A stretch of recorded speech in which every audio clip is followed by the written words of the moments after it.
بسم الله الرحمن الرحيم وبه نستعين وهو خير ناصر ومعين وصلى الله على محمد وآله الطيبين الطاهرين المعصومين اللهم صل على محمد وآل محمد. دلالة الإشارة ويشترط فيها على عكس الدلالتين السابقتين ألا تكون الدلالة مقصودة بالقصد الاستعمالي بحسب الحرف.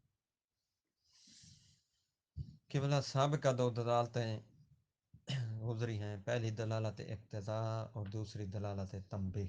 یہ تین وہ دو اور یہ تیسری ہے دلالت اشارہ. یہ تینوں قسمیں ہیں کس کی؟ دلالت سیاقیہ کی. اچھا جی. دلالت اقتضاء انہوں نے کہا تھا جو اسے کہتے ہیں جو مقصودۃ المتکلم بھی ہو اور کلام کا صدق اور صحت بھی اس پر موقوف ہو. اس کے بغیر کلام یا ٹھیک نہیں ہوگی یا صادق نہیں ہوگی. دوسری دلالت تھی دلالت تنبیہ. دلالت تنبیہ بھی یہی ہوتی ہے کہ جو مقصودۃ المتکلم ہو، لیکن فرق یہ ہے کہ اقتضاء مقصود کے ساتھ ساتھ صدق بھی اس پر موقوف تھا، صحت بھی اقتضاء پر موقوف تھی، لیکن تنبیہ میں ایسا نہیں ہوتا. مقصودۃ المتکلم تو ہوتی ہے لیکن کلام کی صحت اور کلام کا صدق دلالت تنبیہ پر موقوف نہیں ہوتا. ٹھیک ہے نا جی. دلالت تنبیہ میں متکلم کہتا کچھ ہے، سمجھانا کچھ چاہتا ہوتا ہے. ٹھیک ہے نا. اشارہ دے رہا ہوتا ہے. ٹھیک ہے نا. مثال کے طور پر ایک مثال، چونکہ کل قبلہ صاحب بھی نہیں تھے، ایک مثال لے لیتے ہیں. کتاب سے نہیں لیتے. ٹھیک ہے نا. شیخ صاحب بیٹھے تھے. آج سردی بہت زیادہ ہے. ٹھیک ہے نا. جیسے ہی مباحثہ ختم ہوا، شیخ صاحب نے ٹھنڈی سانس بھری اور کہا کہ بلا آج بہت سردی ہے، آج ٹھنڈ لگ رہی ہے اور تھکاوٹ بھی بہت ہے. ٹھیک ہے نا. تو صاحب ظاہر قبلہ فوراً سمجھ گئے کہ شیخ صاحب یا تو آنڈے کی طلب رکھتے ہیں یا چائے کی کم از کم تو ضرور رکھتے ہیں. اشارہ کر رہے ہیں کم از کم چائے ضرور ہونی چاہیے اور ساتھ انڈے ہو جائیں تو کمال ہو جائے گا. ٹھیک ہے نا جی. شیخ صاحب اکٹھے آتے ہیں، دونوں شیخین کریمین دونوں اکٹھے آتے ہیں. قبلہ صاحب نئے ہیں، ابھی 2 دن ہوئے ہیں. نیا نیا بندہ بھول بھی جاتا ہے وقت کو. تو شیخ صاحب موجود نہیں تھے. شیخ صاحب نسیم صاحب نے فون کیا، قبلہ 6:30 ہو چکے ہیں. صرف انہوں نے یہ کہا 6:30 ہو چکے ہیں. آگے کیا کہنا کیا چاہتے تھے؟ ہاں ٹائم ہو گیا ہے، آؤ چلے ہیں. ٹھیک ہے نا. اسے کہتے ہیں تنبیہ. تیسری دلالت آج ہے دلالت اشارہ. قبلہ یہ ان دونوں سے تھوڑی سی ہٹ کر ہے تو دلالت، لیکن وہ فرماتے ہیں نہ یہ مقصودۃ المتکلم ہوتی ہے اور نہ ہی کلام کی صحت اور صدق اس پر موقوف ہوتا ہے. بس متکلم کی کلام کا لازمہ کہلاتی ہے، لازم ہوتی ہے متکلم کی کلام کو. اچھا جی. چاہے وہ لازم غیر بین ہو یا بین بمعنی الاعم ہو، خاص نہیں ہو سکتی، پھر ادھر چلی جائے گی منطوق و مفہوم کی بات میں. ٹھیک ہے نا. اور کبھی یہ ہوتا ہے کہ یہ دلالت متکلم کی ایک ہی کلام سے سمجھی جاتی ہے، اور کبھی یہ ہوتا ہے 2 کلاموں کو ملا کر پھر سمجھی جاتی ہے. ٹھیک ہے نا. یہ اس کی خاصیت ہے. بہرحال وَيُشْتَرَطُ فِيهَا عَلَى عَكْسِ الدَّلَالَتَيْنِ السَّابِقَتَيْنِ. سابقہ اقتضاء اور تنبیہ کے عکس اس دلالت اشارہ میں یہ شرط ہے کہ ان لا تکون الدلالۃ مقصودۃ بالقصد الاستعمال بحسب العرف، کہ یہ دلالت مقصود متکلم نہ ہو. شرط ہے کہ یہ مقصود متکلم بالقصد الاستعمالی، استعمال کے قصد کے طور پر، ٹھیک ہے، جب متکلم استعمال کر رہا ہے الفاظ تو اس میں یہ قصد اس کا نہ کیا گیا ہو. وَلَكِنْ مَدْلُولُهَا لَازِمٌ لِمَدْلُولِ الْكَلَامِ، لیکن اس کا مدلول دلالت کا وہ متکلم کے کلام کے مدلول کا لازمہ بنتا ہو، یعنی لازمے کے طور پر آتی ہو، لفظوں میں استعمال اس نے نہ کیا ہو.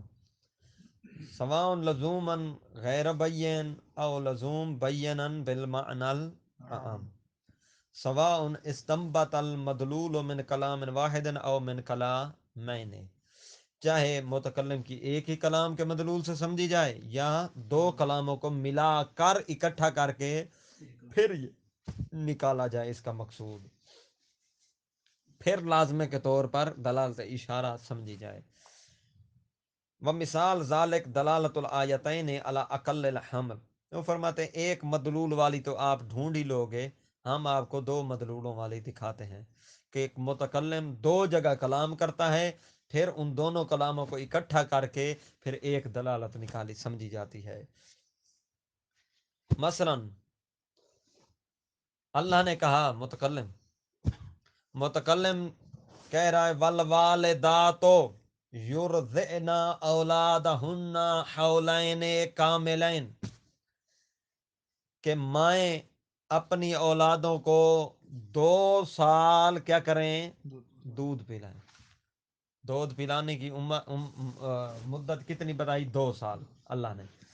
دوسری جگہ پر فرمایا وَحَمْلُهُ وَفِصَالُهُ 30 شَهْرًا، کہ حمل کی مدت اور دودھ چھڑانے کی مدت پوری ضم کریں، اکٹھی کریں تو کتنی ہے، کل 30 ماہ. دیکھیں کہ بلا اب ان دونوں کلاموں کو، متکلم کی دونوں کلاموں کو ہم نے اکٹھا کیا، دونوں کلاموں سے کچھ ایسا سمجھا جس کا متکلم لفظوں میں استعمال میں ارادہ نہیں رکھتا تھا، ٹھیک ہے نا، لیکن لازمہ ہے، ٹھیک ہے نا. پہلی کلام میں کیا کہا، 2 سال یعنی 24 مہینے دودھ پلاتی ہے ماں، ٹھیک ہے نا. آگے کہا دودھ پلانے کا اور حمل کا پورا زمانہ 30 مہینے کا ہے. ہم نے 24 مہینے دودھ پلانے کے نکال دیے، پیچھے کتنے بچتے ہیں، 6 ماہ. تو ہمیں پتہ چلا کم از کم حمل کی مدت 6 ماہ ہوتی ہے. یہ ہم نے لازمے سے سمجھ لیا کہ کم از کم مدت حمل کتنی ہوتی ہے، 6 ماہ ہوتی ہے، کیونکہ کل 30 ماہ بتائے ہیں متکلم نے، اور ان 30 میں سے 24 تو الگ کر دی ہیں کہ دودھ پلاتی ہے، ٹھیک ہے نا جی. وہما آیت حملہ وفصالہ 30 شہرن، اور آیت والوالدات یرضعن اولادہن حولین کاملین. ترجمہ واضح. فإنہ بطرح الحولین من 30 شہرن، ان 30 میں سے یہ 2 سال نکال لیں رضایت والے، یکون الباقی 6 اشہر، تو باقی کتنے بچے، 6 ماہ. فیعرف انہ اقل الحمل، تو اس سے پتہ چلا کہ کم از کم مدت حمل کتنی ہے، 6 ماہ. اب یہ بتائیے مدت حمل اللہ نے 6 ماہ، 6 ماہ تو کہیں نہیں ذکر کیا نا، لیکن ہم نے دونوں کلاموں کو اکٹھا کر کے اس سے نکال لیے، سمجھ لیے. ومن هذا الباب دلالت وجوب شیء علی وجوب مقدمت، اسی دلالت اشارہ کے باب سے ہے کسی شے کا اس دلالت کرنا اس شے کے مقدمہ کے وجوب پر، کہ یہ شے واجب ہے، اس کا مقدمہ بھی کیا ہے، واجب ہے.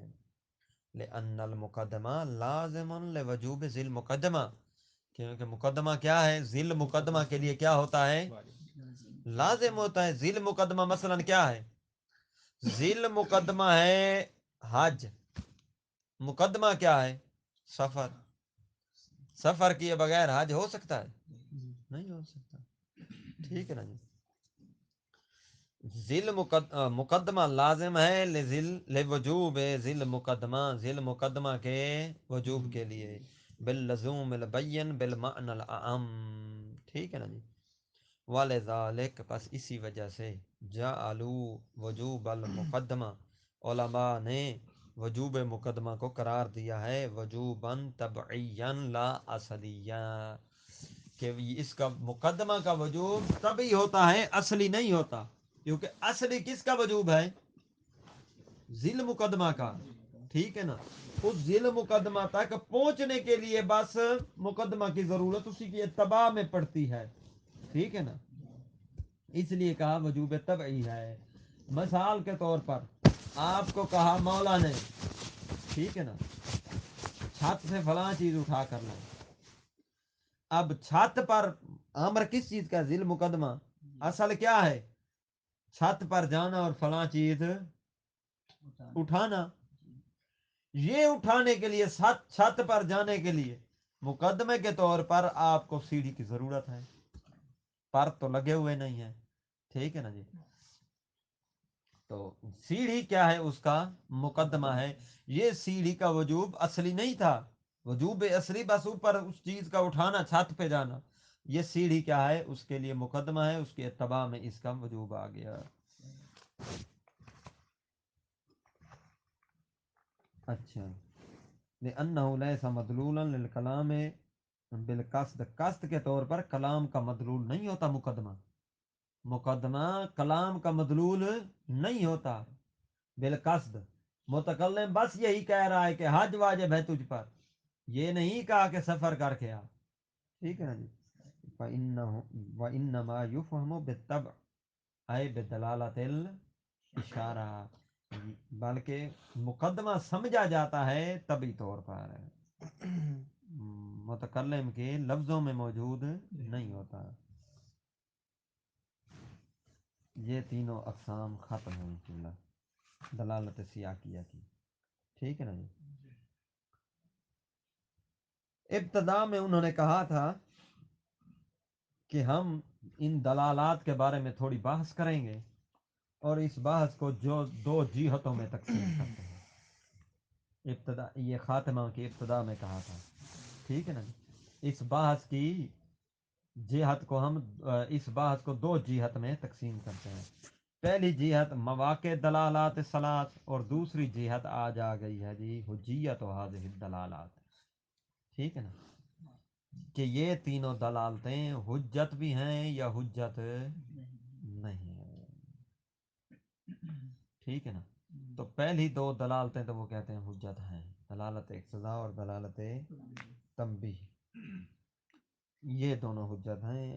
بات جو ہے اس میں کسی کو کوئی اشکال بھی نہیں ہے، پہلی دو دلالات کی حجیت میں۔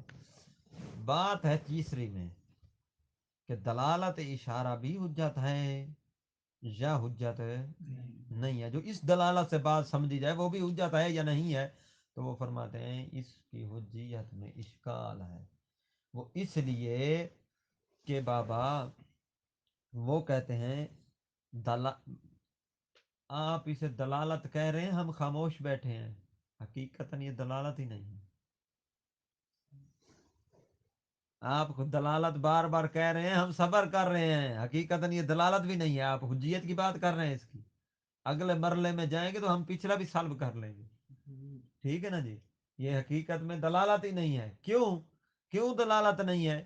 فرماتے ہیں اس لیے دلالت ہے، دلالت قصد کو کہتے ہیں، متکلم اس کا قصد بھی نہیں رکھتا تو پھر یہ دلالت کیسے ہوئی؟ دلالت کہتے ہیں قصد کو، دلالت قصد کے تابع ہوتی ہے، ٹھیک ہے نا؟ قصد سے آتی ہے، تو متکلم اس کا قصد ہی نہیں رکھتا تو پھر یہ دلالت کیسے ہوگی؟ یہ دلالت ہی نہیں ہے، بھائی مانا کہ آپ دلالت کے طور پر اسے حجت قرار دیں، یہ اگلی بات کی بات ہے، ٹھیک ہے نا؟ اسے مجازن بس کہا جاتا ہے دلالت، لیکن حقیقتاً فقط یہ کیا ہے؟ اشارہ ہے، دلالت۔ اما دلالات الاقتضاء والتنبیہ فلا شک فی حجیتہما، فرماتے ہیں دلالات اقتضاء اور تنبیہ ان دو کی حجیت میں کوئی شک نہیں ہے۔ اذا کانت ہناک دلالہ و ظہور، جب ان کا ظہور پایا جائے ان میں تو یہ ان کا ظہور کیا ہوگا؟ حجت ہوگا۔ جب چیز ظاہر ہو تو حجت ہے، بھائی واقعی یہی سمجھی جا رہی ہے، واقعی ظہور اسی میں ہے۔ ان لأنه من باب حجیت ظواہر ولا کلام فی حجیت ہما، کیونکہ یہ ان کا ظہور جو ہے باب حجیت ظواہر میں سے ہے. یہ تیسری اصول میں اصول ثالث میں باب حجت میں یہ بات ہے کہ ظواہر حجت ہے یا ظواہر حجت نہیں ہے. تو فرماتے ہیں ظواہر کی حجیت کو تسلیم کرتے ہیں تو فلا کلام فی ذالک، ان کی حجیت میں کوئی شک کلام ہی نہیں ہے. اما دلالت الاشارہ، بہرحال اشارہ دلالت اشارہ جو ہے فرماتے ہیں فحجیتها من باب حجیت ظواہر محل و نظر و شک، کہ اس کا باب حجیت ظواہر سے حجت ہونا، اس لحاظ سے حجت ہونا کہ ظواہر کے باب میں آ کر کے ظہور حجت ہے کسی شے کا. ظہور جیسے قرآن کا ایک ظاہر ہوتا ہے، ظاہری معنی ہوتا ہے، ظہور حجت ہے. فرماتے ہیں اس جہت سے اس کا حجت ہونے میں اشکال ہے. لأنہا تسمیہ، آپ حجیت کی بات کرتے ہیں، لأنہا تسمیتہا بالدلالت من باب المسامات، اس کو دلالت کا نام ہی مجازی طور پر دیا گیا ہے، من باب المسامات چشم پوشی مجازی طور پر دیا گیا ہے. ٹھیک نا جی. اذ المفروض انہا، کیوں بھائی دلالت کا نام اسے کیوں نہیں دے سکتے؟ فرماتے ہیں لأنہا غیر مقصودتین، یہ متکلم کا مقصود ہی نہیں ہوتی. والدلالت تابعۃ للارادۃ، اور دلالت ہمیشہ قصد اور ارادہ کے تابع ہوتی ہے. دلالت وہ ہوتی ہے جو قصد کے تابع ہو. یہ تو مقصود متکلم ہی نہیں ہے، اس کے بارے میں متکلم نے قصد ہی نہیں کیا، تو یہ دلالت کیسے بن گئی؟ وحقها ان تسمى اشارة و اشعارا فقط بغیر لفظ دلالت، اس کا تو حق یہی ہے کہ بس اسے اشارہ کہا جائے بس، یا شعار کہا جائے. اشعار، اس کو دلالت کا نام ہی نہ دیا جائے. فلیست ہی من الظواہر فی شیئن، تو اس میں ظہور نام کی کوئی شے ہی نہیں ہے. حتی تکون حجتا من هذه الجهة، جب ظہور نام کی کوئی شے نہیں ہے تو ظہور کے خاندان سے شمار کر کے اسے حجت کیسے قرار دو گے؟ جب بھائی یہ ظہور ہے، ظہور نام کا اس میں کوئی ظہور نام کی بو بھی نہیں آتی، تو ظہور کے قبیلے کا آپ اسے کیا بنا دو؟ سردار بنا دو. یہ کیسے ہو سکتا ہے؟ ٹھیک ہے نا جی.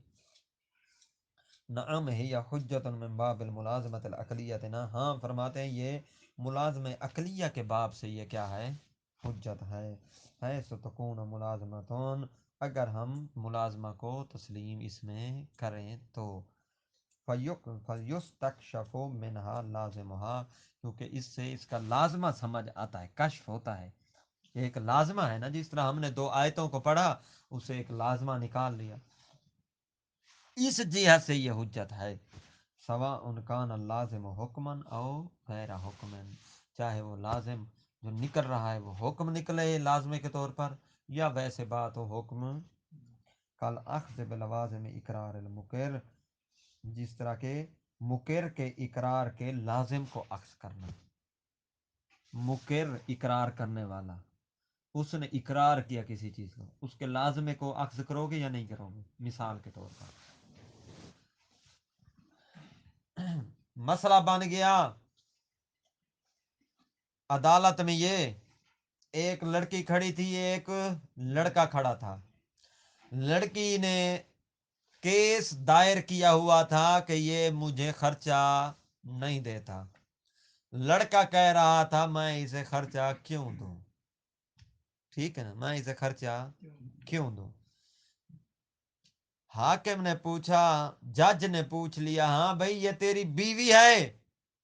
اس نے کہا ہاں جج صاحب میری بیوی ہے.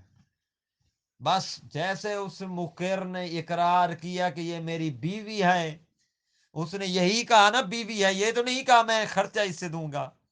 بس اس اقرار کا لازمہ یہ ہے کہ جب بیوی ہے تو انفاق بھی واجب ہے. پکڑا گیا اقرار کر کے، تو اس لازمے کے طور پر حجت ہے، یہ لازمہ حجت ہے. جب اس نے اقرار کیا نا کہ بیوی ہے، اب بات حجت ہے کہ خرچہ دے تو. یہ اس دلالت اشارہ بن باب الملازمہ کیا ہے؟ حجت ہے. یہ کہنا چاہتے ہیں کل اخذ بلوازم اقرار المقر، سمجھ آئے اقرار؟ یہ تو شادی شدہ کو تو بہت اچھی طریقے سے سمجھ آ سکتا ہے. ان لم، اور ہمیں نہیں آئے گا کیونکہ ہم دیکھ چکے ہیں کوئی کیس درج نہیں ہوا. خیر شادی شدہ زیادہ ڈریں گے کیا ایسے معاملات بھی ہوتے ہیں. ٹھیک ہے نا. وَإِن لَمْ يَكُنْ قَاصِدًا لَهَا اگرچہ وہ اس لازمہ کا قصد نہیں رکھتا تھا, لہا اس لازمہ کا قصد مقر نہ رکھتا ہو اگرچہ, پھر بھی حجت ہو گیا ہے. اب اقرار اس نے بس یہی کیا میری بیوی ہے, خرچہ خود بخود آ گیا لازمے کے طور پر. او کانا منکرن للملازمت, چاہے یہ ملازم کا انکار کر رہا تھا سرے سے, یہ کہہ رہا تھا میں خرچہ نہیں دینے والا, بس اقرار یہی کیا کہ میری زوجہ ہے. اب زوجیت کا لازمہ خود بخود آ جائے گا. وسیات فی محل فی باب الملازمات العقلیہ انشاءاللہ. مزید اس کی کلام جو ہے ملازمات عقلیہ میں لازمے کی آئے گی. الحمدللہ رب العالمین.